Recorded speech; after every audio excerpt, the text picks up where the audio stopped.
بالله السميع العليم من الشيطان الرجيم أعوذ بالله من الشيطان الرجيم بسم الله الرحمن الرحیم۔ تلاوت ہماری کل ہو چکی ہے سورہ بقرہ کی آیت نمبر جو ہے 21 سے لے کر آگے تیسرا رکوع۔ ترجمہ آج ہوگا یا ایھا الناس اعبدوا ربکم الذی خلقکم والذین من قبلکم لعلکم تتقون۔ اے لوگو اپنے اس پروردگار کی عبادت کرو جس نے تمہیں اور ان لوگوں کو پیدا کیا جو تم سے پہلے گزرے ہیں تاکہ تم متقی بن جاؤ۔ الذی جعل لکم الارض فراشا والسماء بناء وانزل من السماء ماء فأخرج به من الثمرات رزقا لكم فلا تجعلوا لله اندادا وانتم تعلمون۔ الذی وہ یعنی پروردگار جس نے جعل تمہارے لیے لکم الارض تمہارے لیے زمین کو بچھونا بنایا، فراشا کیا بنایا؟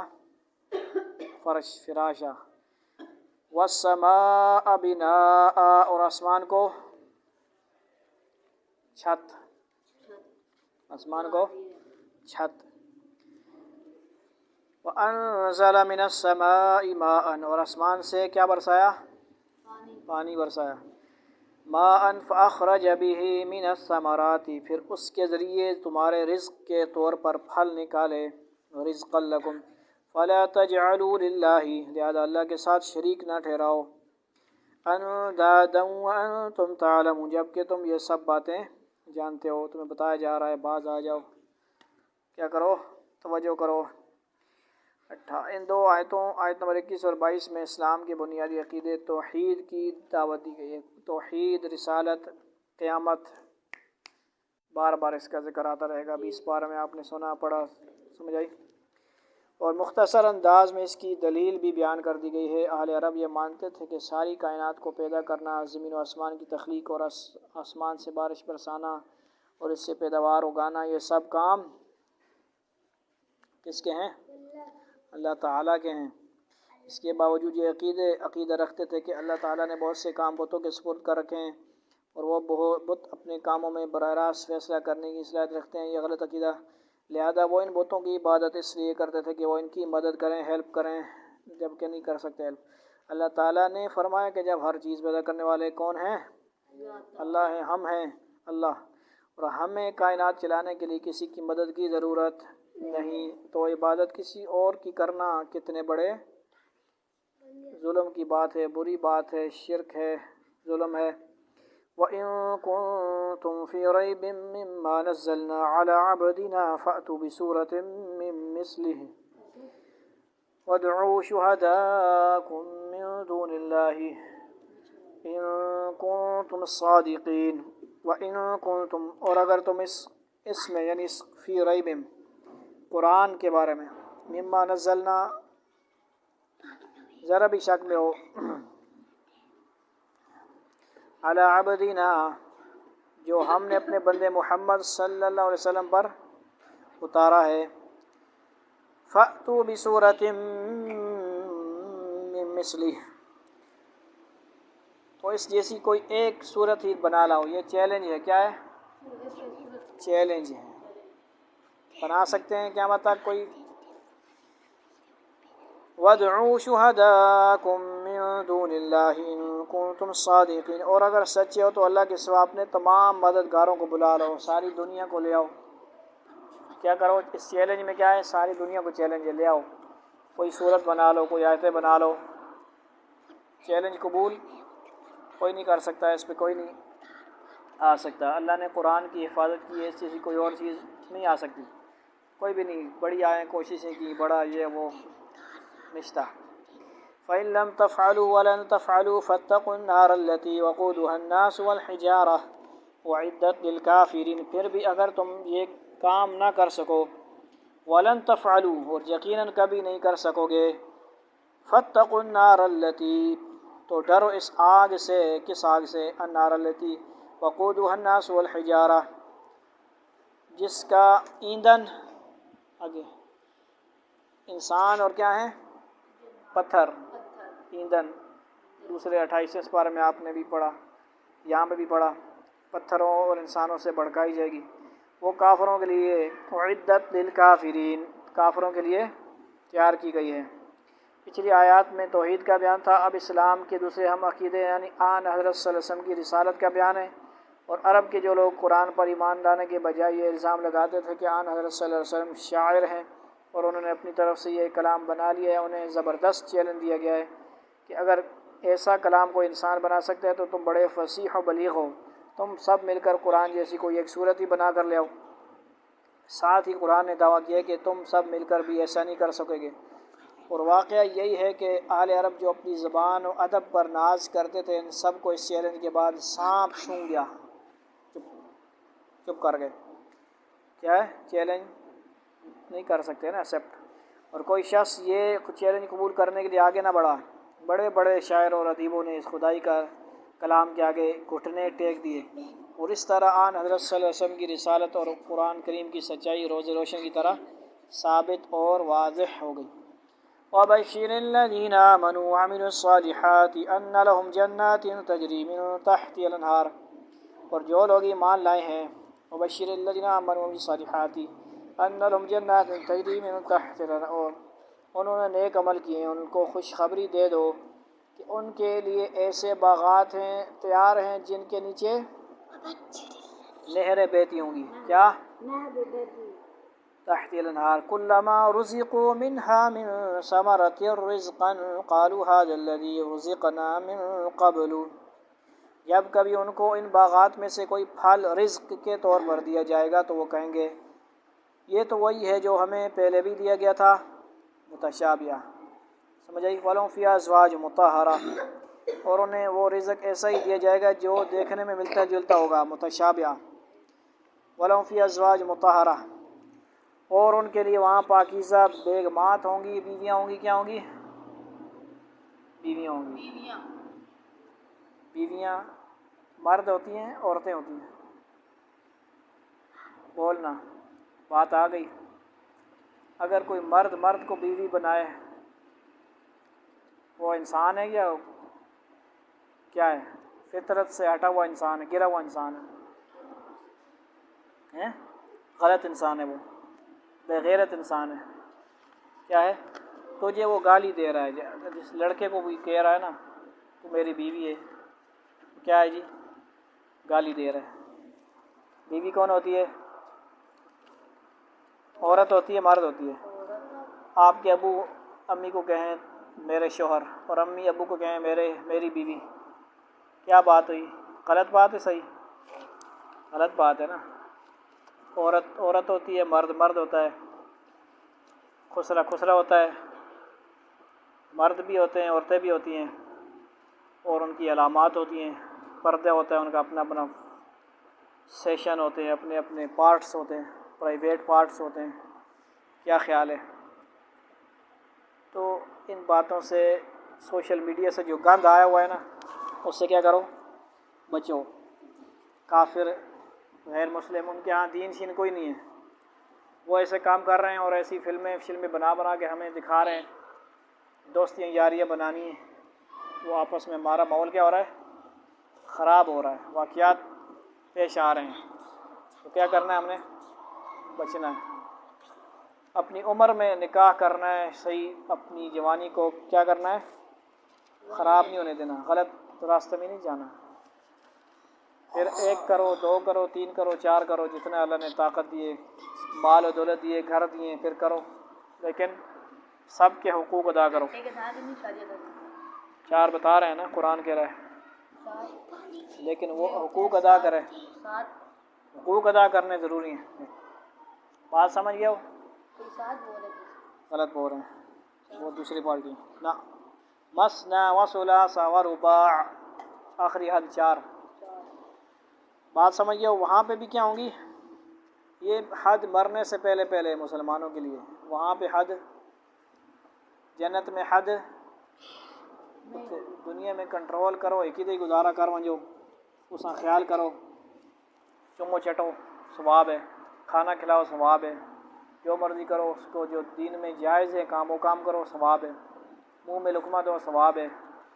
جو کام آپ غلط کسی اور سے کرو وہ کام غلط، زنا ہے، بیوی سے جائز طریقے سے خواہش پوری کرو، وہ کیا ہے؟ ثواب ہے، صدقے کا ثواب ہے، کیونکہ انسان اور مرد عورت کی یہ ضرورت ہے۔ اس طرح کھانا کھانا ضرورت ہے، تمام اس کے کام بھی کیا ہیں؟ ضرورت ہیں۔ اس لیے جو عورتیں بیٹھی ہوئی ہیں ان کو چاہیے کہ وہ شادی کریں، نکاح کریں، سمجھ آئی؟ بچوں کی وجہ سے بھی قربانی دینی پڑنی جاتی ہیں۔ قربانی دے رہے ہیں کہ نہیں؟ قربانی دے رہی ہیں نا مائیں، ایسی مائیں بھی ہیں بچوں کی وجہ سے نکاح نہیں کر رہی، شادی نہیں کر رہی، کچھ خاندانی رسومات کی وجہ سے، کچھ اپنے بچوں کی خواہشات، بچوں کی پڑھائی شائی کی وجہ سے کہ دوسرا شوہر آئے گا تو وہ پتہ نہیں میرے بچوں کو برداشت کرے گا کہ نہیں، رہنے دے گا کہ نہیں، اس لیے مائیں قربانیاں دے رہی ہیں۔ تو لیکن یہ ہے ان کے اوپر کیا ہے؟ ایسے مردوں کو چاہیے کہ وہ نکاح کریں ان سے، وہ ان کے بچوں کو ایکسیپٹ کریں، ان کا خیال رکھیں، سارا ہر چیز کا بہت اجر و ثواب ہے۔ بے نکاحی بن بیاہی نہ ہو، کوئی بیوہ نہ ہو، مطلقہ نہ ہو، جو آپس میں ناراض ہے وہ راضی ہو، دونوں کی خواہشات ہیں غلط طریقے سے نہ پوری ہوں۔ وہاں پہ بھی کیا ہوں گی؟ پاکیزہ بیویاں ہوں گی، اور وہ ان باغات میں ہمیشہ ہمیشہ رہیں گے۔ دنیا میں کوئی ہمیشہ رہے گا نہیں، رہے گا؟ ہمیشہ رہنے والی ذات اللہ ہے جو ہمیشہ سے ہے، ہمیشہ رہے گی۔ اب جو انسان کو، جنات کو پیدا کیا ہے تو یہ ہمیشہ رہیں گے جنت میں یا جنوں میں۔ یہ اسلام کے تیسرے عقیدے یعنی آخرت، یعنی آپ کو پہلے کیا؟ توحید، رسالت، آخرت۔ تیسرے عقیدہ کیا ہے؟ پہلا کیا تھا؟ توحید۔ دوسرا رسالت، یعنی رسالت میں سارے نبیوں کو ماننا، رسولوں کو ماننا، آخرت کا یقین۔ یہ اسلام کے تیسرے عقیدے یعنی آخرت پر ایمان لانے کا بیان ہے۔ اس میں بتایا گیا کہ مرنے کے بعد ایک اور زندگی آنے والی ہے جس میں ہر انسان کو اپنے تمام اعمال کا جواب دینا ہوگا۔ اگر ایمان کے ساتھ نیک عمل کیے ہوں گے تو وہ کیا ہوگا؟ جنت نصیب ہوگی، جس کی ایک جھلک اس آیت میں دکھائی گئی ہے۔ اس کا مطلب ایک یہ تو یہ ہو سکتا ہے کہ جنت میں جب اہل جنت کو پھل دیا جائے گا تو وہ کہیں گے یہ وہی ہے جو ہمیں اس سے پہلے کھانے کو دیا گیا تھا، کہیں کیلا ملے گا، کہے گا واہ جی واہ، دنیا میں بھی کیلا ملا تھا، واہ جی واہ۔ لیکن وہ ایسا تو نہیں ہوگا چھوٹا موٹا نارمل ایک ذائقہ نہیں ہوگا۔ آئس کریم ہوتی ہے نا، ایک ذائقہ ہوگا، ہو سکتا ہے ایسے بھی بن جائے، چلو اس طرف ملاوٹ ہے، مکس ہے، آئس کریم میں بھی تو ہوتی ہے نا، لیکن جنت کی چیز کا دنیا کے ساتھ میچنگ نہیں ہے۔ اس کا ایک مطلب تو یہ ہو سکتا ہے کہ جنت میں انہیں وقفوں سے ایسے پھل دیے جائیں گے جو دیکھنے میں بالکل ملتے جلتے ہوں گے، مگر لذت اور ذائقے میں ہر پھل نیا ہوگا۔ یعنی یوں سمجھو کہ کیلا کچھ دن پہلے کھایا تھا تو ذائقہ کیا تھا؟ چینج۔ بعد میں کھائے گا کہے گا یہ تو وہی ہے، جب کھائے گا تو ذائقہ الگ۔ دنیا میں کیلے کا ذائقہ قیامت تک ایک ہی جیسا رہے گا۔ سائنس کوئی نہ کچھ گڑبڑ کر دے، بہرحال نارمل جو فطری طریقہ ہے وہ کیا ہے؟ کیلا کیلا ہی ہے، رینڈا ہی، مطلب کچھ نہ کچھ گڑبڑ کر رہے ہیں، لیکن اتنا نہیں کر سکتے۔ وہ بھی نارمل سے چیزوں کو گڑبڑ کریں گے تو نقصان ہی نقصان ہے، یعنی فطری چیزوں کو تبدیل کریں گے، جدید مشینوں سے جو چیزیں بنائیں گے وہ فائدہ مند تو نہیں ہوں گی نا۔ نارمل جو قدرتی چیزیں اس کی طرف ہمیں آنا چاہیے۔ بکریاں رکھو گھر میں، خالص دودھ نہیں ملے گا، بڑا مشکل ہے آج کل۔ بکریاں رکھو، اپنے جانور رکھو، خوشی سے کھاؤ پیو مزے کرو، اللہ نے جتنا دیا ہے۔ گال سمجھ گئے ہو؟ مگر لذت اور ذائقے میں ہر پھل نیا ہوگا۔ اور دوسرا مطلب یہ بھی ممکن ہے کہ جنت کے پھل دیکھنے میں دنیا کے پھلوں کی طرح ہوں گے، اس لیے انہیں دیکھ کر جنتی یہ کہیں گے کہ یہ تو وہی پھل ہیں جو ہمیں پہلے یعنی دنیا میں ملے تھے، لیکن جنت میں ان کی لذت اور خصوصیات دنیا کے پھلوں سے کہیں زیادہ ہوگی۔ ان اللہ لا يستحيي ان يضرب مثلا ما بعوضة فما فوقها فما الذين آمنوا فيعلمون انه الحق من ربهم وما الذين كفروا فيقولون ماذا اراد الله بهذا مثلا يضل به كثيرا ويهدي به كثيرا وما يضل به الا الفاسقين۔ لو جو ڈینگی مکھرنا بھی ذکر آ گیا نا، ڈینگی دیکھو جی، مچھر ہی ہے نا، جب مچھر کا لفظ قرآن میں آیا تو اس میں ڈینگی بھی آیا کہ نہیں؟ بے شک اللہ اور اس بات سے نہیں شرماتا، اللہ کو پتہ ہے ایک ڈینگی بھی آئے گا، مثال ان کو دے دو کتنا پریشان کر کے رکھے گا انسان کو۔ ایک چھوٹا سا مچھر بخار آ جائے گا، کتنا اسے تکلیف ہوگی۔ اللہ حفاظت فرمائے۔ بے شک اس بات سے نہیں شرماتا کہ وہ کسی بات کو واضح کرنے کے لیے کوئی بھی مثال دے، چاہے وہ مچھر جیسی معمولی چیز کی ہو، یا کسی ایسی چیز کی جو مچھر سے بھی زیادہ اور معمولی، مکھی کی بھی مثال ہے یہ۔ اب جو لوگ مومن ہیں وہ خوب جانتے ہیں کہ یہ مثال ایک حق بات ہے جو ان کے پروردگار کی طرف سے آئی ہے۔ البتہ جو لوگ کافر ہیں وہ یہی کہتے ہیں کہ بھلا اس حقیر مثال سے اس اللہ کا کیا مطلب ہے۔ اس طرح اللہ اس مثال سے بہت سے لوگوں کو گمراہی میں مبتلا کرتا ہے اور بہت سوں کو ہدایت دیتا ہے، مگر وہ گمراہ انہی کو کرتا ہے جو نافرمان ہے۔ بعض کافروں نے قرآن کریم پر یہ اعتراض کیا تھا کہ اس میں کچھ مثالیں مکھی، مچھر، مکڑی کی بھی ہے نا، سورت کا نام عنکبوت ہے، وغیرہ کی دی گئی ہیں۔ اگر یہ واقعی خدا کا کلام ہوتا تو اس میں ایسی حقیر چیزوں کا ذکر نہ ہوتا۔ ان لوگوں کو سائنس کیا پتہ تھی، سمجھ آئی؟ یہ تو ان لوگوں کے لیے بھی تھا نا، بعد میں آنے والے جو تحقیق، مکھی کے اندر بھی گھس کے تحقیق کر رہے ہوں گے، مچھر میں بھی، ان لوگوں کے لیے پہلے سے مثالیں موجود ہیں۔ فن سمجھ آ رہی ہے ان لوگوں کے بھی لی بات سمجھ آ رہی ہے؟ اگر یہ واقعی خدا کا کلام ہوتا تو اس میں ایسی حقیر چیزوں کا ذکر نہ ہوتا۔ ظاہر ہے کہ یہ اعتراض بڑا بے تکا اعتراض تھا، کیونکہ مثال ہمیشہ مضمون کی مناسبت سے دی جاتی ہے۔ اگر کسی حقیر و ذلیل کی مثال دینی ہو تو ایسی ہی کسی چیز سے دی جائے گی جو حقیر و ذلیل ہو۔ یہ کسی کلام کا عیب تو کیا ہوتا ہے، اس کی فصاحت و بلاغت کی دلیل ہے، مگر یہ بات انہی کی سمجھ میں آتی ہے جو طالب حق ہوں اور حق پر ایمان لا چکے ہوں، لیکن جنہوں نے کفر کی قسم کھا رکھی ہے انہیں تو ہر بات پر ہر حالت میں اعتراض کرنا ہے، اس لیے وہ ایسی بے تکی باتیں کہتے ہیں۔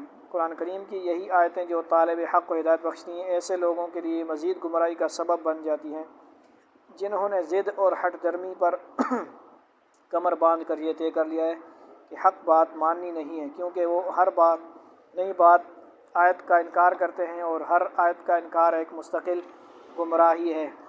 الذين ينقضون عهد الله من بعد ميثاقه ويقطعون ما امر الله به ان يوصل ويفسدون في الارض اولئك هم الخاسرون۔ اور وہ جو اللہ سے کیے ہوئے عہد کو پختہ کرنے کے بعد بھی توڑ دیتے ہیں اور جن رشتوں کو اللہ نے جوڑنے کو حکم دیا انہیں کاٹ ڈالتے ہیں اور زمین میں فساد مچاتے ہیں، ایسے ہی لوگ بڑا نقصان اٹھانے والے ہیں۔ عہد سے مراد اکثر مفسرین نے وہ عہد الست بربکم لیا ہے، ٹھیک ہے جی۔ اس کا ذکر سورۃ الاعراف 271 میں آنے والا ہے، وہیں انشاءاللہ اس کی تفصیل آئے گی۔ یہاں اتنا سمجھ لینا کافی ہے کہ اللہ تعالیٰ نے انسانوں کو پیدا کرنے سے بہت پہلے آنے والی تمام روحوں کو جمع کر کے ان سے پوچھا تھا، ٹھیک ہے، کیا پوچھا تھا کہ کیا میں تمہارا پروردگار ہوں؟ الست بربکم، قرآن میں آتا ہے 9 بار میں۔ سب نے اللہ تعالیٰ کے پروردگار ہونے کا اقرار کیا، یعنی قالوا بلا شہدنا کر کے یہ عہد کیا تھا کہ وہ اللہ تعالیٰ کی اطاعت کریں گے۔ پھر اس آیت میں عہد کو پختہ کرنے سے مراد بظاہر یہ ہے کہ ہر دور میں اللہ تعالیٰ کے رسول آتے رہے جو اس عہد کو یاد دلا کر اللہ تعالیٰ کے خالق و مالک ہونے پر دلائل قائم کرتے رہے۔ اس عہد کی ایک اور تشریح بھی ممکن ہے، ایک میں کرتا ہوں وہ کام بھی کرنا ہے بس۔ عملی کیا ہے؟ خالق و مالک ہونے پر دلائل قائم کرتے رہے۔ اس عہد کی ایک اور تشریح بھی ممکن ہے، اور وہ یہ ہے کہ اس سے مراد وہ عملی اور خاموش عہد کونوننٹ ہے جو ہر انسان پیدا ہوتے ہی اپنے خالق و مالک سے کرتا ہے۔ یہ ایسا ہی ہے جیسے ہر شخص جو کسی ملک میں پیدا ہوتا ہے وہ اس ملک کا شہری ہونے کے ناطے یہ خاموش عہد کرتا ہے کہ وہ اس ملک کے قوانین کا پابند ہوگا، خاص زبان سے اس نے کچھ نہ کہا ہو، لیکن اس کا کسی ملک میں پیدا ہونا ہی اس عہد کے قائم مقام ہے۔ اسی طرح کائنات میں جو شخص بھی پیدا ہوتا ہے وہ خود بخود اس عہد کا پابند ہو جاتا ہے کہ وہ اپنے پیدا کرنے والے کی ہدایات کے مطابق زندگی بسر کرے گا۔ اس عہد کے لیے زبان سے کچھ کہنے کی ضرورت نہیں ہے۔ غالباً اسی وجہ سے اگلی آیت میں باری تعالیٰ نے فوراً یہ ارشاد فرمایا کہ تم اللہ تعالیٰ کے ساتھ کفر کا طرز عمل آخر کیسے اختیار کر لیتے ہو، حالانکہ تم بے جان تھے، اسی نے تمہیں زندگی بخشی۔ یعنی اگر ذرا غور کرو تو تنہا یہ بات کہ کسی نے تمہیں پیدا کیا ہے تمہاری طرف سے یہ عہد پیمان ہے کہ تمہارے لیے ان نعمتوں کا اعتراف اور اس کے بتائے ہوئے طریقے پر چلنا لازمی ہوگا، ورنہ یہ کون سی عقل اور کون سا انصاف ہے کہ پیدا ہو تو اللہ تعالیٰ کرے اور نافرمانبرداری اس کے بجائے کسی اور کی جائے۔ پھر اس خاموش عہد کو مزید پختہ کرنے سے مراد یہ ہے کہ اللہ تعالیٰ اپنے پیغمبروں کے ذریعے متواتر تمہیں اس عہد کی یاد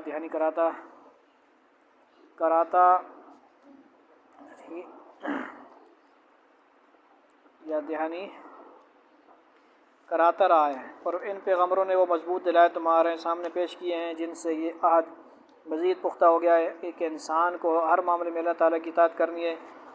اس سے مراد رشتہ داروں کے حقوق یعنی وَيَقْطَعُونَ والی آیت ہے، پامال کرنا ہے جنہیں صلہ رحمی کہا جاتا ہے۔ یہاں اللہ تعالیٰ نے ان کافروں کی 3 صفات بیان فرمائی ہیں۔ ایک یہ کہ وہ اللہ سے کیا وہ عہد توڑتے ہیں، اللہ سے وعدہ توڑنا نہیں چاہیے۔ دوسرا یہ کہ وہ رشتہ داروں کے حقوق پامال کرتے ہیں، رشتہ داروں کے ساتھ بدسلوکی کرنا، ان کے حق نہ دینا۔ اور تیسرا یہ کہ زمین میں فساد مچاتے ہیں، بدماشی کرنا، شیشہ توڑنا، تالے کے ساتھ چھیڑنا۔ ان میں سے پہلی چیز اللہ تعالیٰ کے حقوق سے متعلق ہے، یہ فساد ہے، یعنی وہ اللہ تعالیٰ کے بارے میں وہ عقیدہ رکھتے ہیں جو رکھنا چاہیے، اور نہ اس کی وہ عبادت کرتے ہیں جو ان پر فرض ہے۔ دوسری اور تیسری چیز کا تعلق حقوق العباد سے ہے۔ اللہ تعالیٰ نے مختلف رشتوں کے جو حقوق مقرر فرمائے ہیں، ان کی ٹھیک ٹھیک ادائیگی سے ہی ایک پاکیزہ معاشرہ وجود میں آتا ہے۔ اگر ان رشتوں کو کاٹ کر باپ بیٹے بھائی یہ بھی بات سنو غور سے کام کی، رشتوں کو کاٹنا کیا ہے؟ غلط کسی کو لفظ کی بول دینا، باپ بیٹے بھائی شوہر اور بیوی ایک دوسرے کے حقوق پامال کرنا شروع کر دیں، یعنی بیوی شوہر بن جائے، شوہر بیوی بن جائے، یہ کیا ہے؟ غلط بات ہے۔ یہ کیا ہے؟ شوہر اور بیوی ایک دوسرے کے حقوق پامال کرنا شروع کر دیں تو وہ خاندانی نظام تباہ ہو جاتا ہے، جیسے کہ تباہ ہو گیا ہے باہر غیر مسلموں کا، وہ ہمارا بھی مسلمانوں کا کیا کر رہے ہیں؟ نظام تباہ کر رہے ہیں۔ بعض آ جاؤ ان کے پیچھے، جس پر ایک صحت مند تمدن کی بنیاد قائم ہوتی ہے، لہذا اس کا لازمی نتیجہ زمین میں فساد کی صورت میں نکلتا ہے۔ اسی لیے قرآن کریم نے رشتوں کے کاٹنے اور زمین میں فساد مچانے کو سورہ محمد صلی اللہ علیہ وسلم میں بھی ایک ساتھ ملا کر ذکر فرمایا، فَهَلْ عَصَيْتُمْ إِن تَوَلَّيْتُمْ أَن تُفْسِدُوا فِي الْأَرْضِ وَتُقَطِّعُوا أَرْحَامَكُمْ۔ 2 آیتیں رہ گئی، ٹھیک ہے، ترجمہ لمانی ہے۔ کیف تکفرون باللہ وکنتم امواتا فاحیاکم ثم یمیتکم ثم یحییکم ثم الیہ ترجعون۔ تم اللہ کے ساتھ کفر کا طرز عمل آخر کیسے اختیار کر لیتے ہو، حالانکہ تم بے جان تھے، اسی نے تمہیں زندگی بخشی، پھر وہی تمہیں موت دے گا، پھر وہی تم کو دوبارہ زندہ کرے گا، اور پھر تم اسی کے پاس لوٹ کر جاؤ گے۔ والذی خلق لکم ما فی الارض جميعا ثم استوى الى السماء فسواهن 7 سماوات وهو بكل شيء علیم۔ وہی ہے جس نے زمین میں جو کچھ ہے تمہارے لیے پیدا کیا ہے، پھر وہ آسمان کی طرف متوجہ ہوا، چنانچہ ان کو 7 آسمانوں کی شکل میں ٹھیک ٹھیک بنا دیا، اور وہ ہر چیز کا پورا علم رکھنے والا ہے۔ انسان کو توجہ دلائی جا رہی ہے آیت نمبر 29 تک، ہمارا 3 رکوع ہے، کہ وہ کائنات کی جتنی چیزوں سے فائدہ اٹھاتا ہے سب اللہ تعالیٰ کی عطا فرمائی ہوئی ہیں، ان میں سے ہر چیز اس کی توحید کی گواہی دے رہی ہے، اس کے باوجود اس کے ساتھ کفر کا رویہ اختیار کرنا کتنی بڑی ناشکری ہے۔ اسی آیت سے فقہاء نے یہ اصول بھی مستنبط کیا ہے کہ دنیا کی ہر چیز اصل میں حلال ہے، اور جب تک کسی چیز کی حرمت پر کوئی دلیل نہ ہو اس وقت تک اس کو حلال ہی سمجھا جائے گا۔ وما علینا الا البلاغ المبین۔ اللہ تعالیٰ عمل کی توفیق